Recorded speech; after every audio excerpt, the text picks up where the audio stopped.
You walk out of that final interview and you know it. You nailed every round. The hiring manager said, "when you join us," instead of "if." The call comes. The recruiter's voice is warm. The team loved you. They're ready to put an offer together. And then they read you the number, and it's low. Low enough that your stomach drops and you start replaying everything, wondering what you misread. Here's what nobody tells you. A lowball offer is not personal. It's a system doing what it was built to do. And once you understand it, you can push back. Hey, it's Dre. I've spent years on the inside of hiring, sitting in on compensation discussions, watching what happens after a candidate hangs up confused about a number, and building offers I knew weren't going to land. If you're new here, this channel exists to pull back the curtain on how companies actually make decisions about you behind the scenes. So go ahead and subscribe, because the next video probably answers whatever question this one leaves you with. Today, the lowball offer. Why it happens, how to tell a real insult from a real opening move, and exactly how to respond so you walk away with a number you're not embarrassed about. Here's the thing most people get wrong about a lowball offer. They treat it as a final answer, like the company has already said everything it's willing to say. In most professional hiring processes, that number is often an opening position, not a closing one. Somewhere between finance, the hiring manager, and HR, a figure got decided on before you ever spoke to anyone who could actually vouch for your specific value. Your job isn't to be offended by that number. Your job is to understand exactly where it came from and use that understanding to move it. Let's start with who's actually on the other end of that phone call, because this is where most people get the story wrong. The hidden mechanism here is that the recruiter you're talking to is often not the person who set your number. In a lot of hiring structures, the recruiter is more of a messenger between you and a hiring manager, a finance team, or a compensation band that already existed before your name entered the picture. The misconception is thinking the recruiter personally decided you weren't worth more, or worse, that they don't like you. The insider truth is usually the opposite. In systems I've worked in, a recruiter typically forwards your stated expectations up the chain early in the process, and if what comes back is lower than that, there's a decent chance the recruiter already flagged it as a problem before you ever heard the number. A rejected offer late in the process is expensive for a company too. There's time lost, a search that has to restart, and metrics around how many offers get declined that somebody on that team is accountable for. So the recruiter reading you that number is often watching your reaction in real time, partly to gauge how hard they'll need to go fight for you internally. That said, this isn't universal. Some recruiters genuinely have no leverage in that conversation, and that's worth keeping in mind. But it does mean your first reaction shouldn't be to write off the person delivering the news. It should be to figure out whether the number is a mistake in the system or the system working exactly as intended. Because sometimes it is working exactly as intended, and that's the part that stings more. The hidden mechanism here is compensation philosophy, meaning some organizations deliberately set their pay bands to sit below market, expecting most candidates to either accept it or negotiate up from an intentionally low floor. The misconception is assuming every employer is offering what they genuinely believe is fair. The insider truth is messier than that. In some comp structures I've seen, a posted range simply hasn't been refreshed in a while, so the number reflects stale data rather than any intent to shortchange you. In others, the low anchor is fully intentional, built on the assumption that a percentage of candidates will simply take what's offered rather than push. You'll sometimes see this show up as a role capped noticeably lower than what's actually been paid out for that same title elsewhere in the same company, because the range just hasn't caught up to reality. It's an uncomfortable thing to sit with, that the offer in front of you might not be an accident. But the caveat matters here too. Outdated data and deliberate lowballing can look identical from the outside, so don't assume malice before you've actually tested it. So how do you tell the difference between a company that's testing you and one that genuinely doesn't know what you're worth?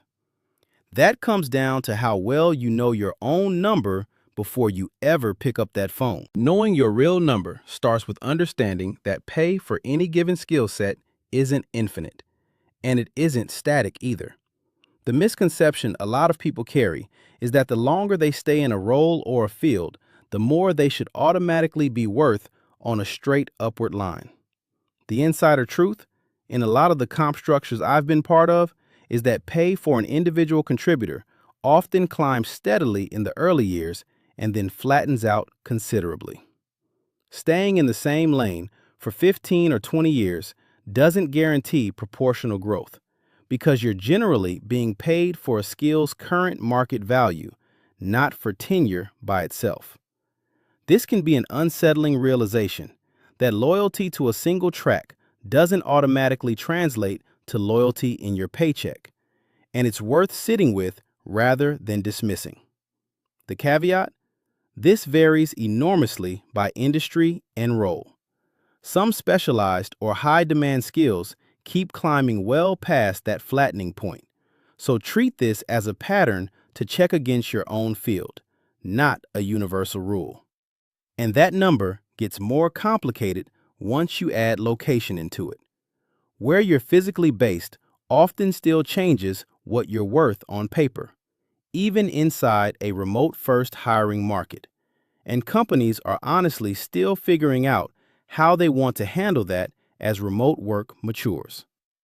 A role tied to a major metro area can carry a meaningfully different number than the identical role in a lower cost of living region, and that gap doesn't always disappear just because the work happens over a laptop. Worth noting too, pay transparency requirements vary depending on where you're located. Some places require companies to post a salary range, some don't. So what a company is legally required to disclose to you can differ quite a bit. That's not legal advice, just context worth having. And if you're outside the United States, the specifics of what has to be disclosed will look different in your region. So before you can spot a lowball, you need a real baseline to compare it against. That means researching what similar roles are paying in your industry and your location, using job postings, salary transparency platforms, and honestly, conversations with people in your network doing comparable work. Treat any single source with a healthy grain of salt. Self-reported numbers can run high or low depending on who's contributing them, and a posted range doesn't always reflect what's actually been paid once someone negotiated past it. But directionally, pulling from a few sources gives you a real number to stand on instead of a gut feeling. And be honest with yourself about where you actually land inside that range. Are you performing at the top of your field or somewhere in the middle? Because that's not a judgment on you, it's just data, and it changes how hard you can reasonably push. Once you've got that number, the actual negotiation mechanics matter more than people expect. The hidden mechanism is that hiring teams often use your immediate reaction as a live data point. The misconception is that staying quiet or accepting right away makes you look easy to work with. The insider truth is that silence or a quick yes usually reads as the number working, which removes any internal motivation for anyone to go back and revisit it. In a lot of processes I've seen, when a candidate calmly says something like, "This is lower than I expected," and based on my research, the range for this type of role is closer to a specific number, it often prompts the hiring team to check what flexibility genuinely exists. Because a declined offer this late in the process costs them time and money too. There is a real caveat here. Some organizations truly have zero room to move. Rigid bans, tight budgets, no exceptions. So read the room and don't assume every pushback ends in a win. But silence has never once gotten anyone a better number.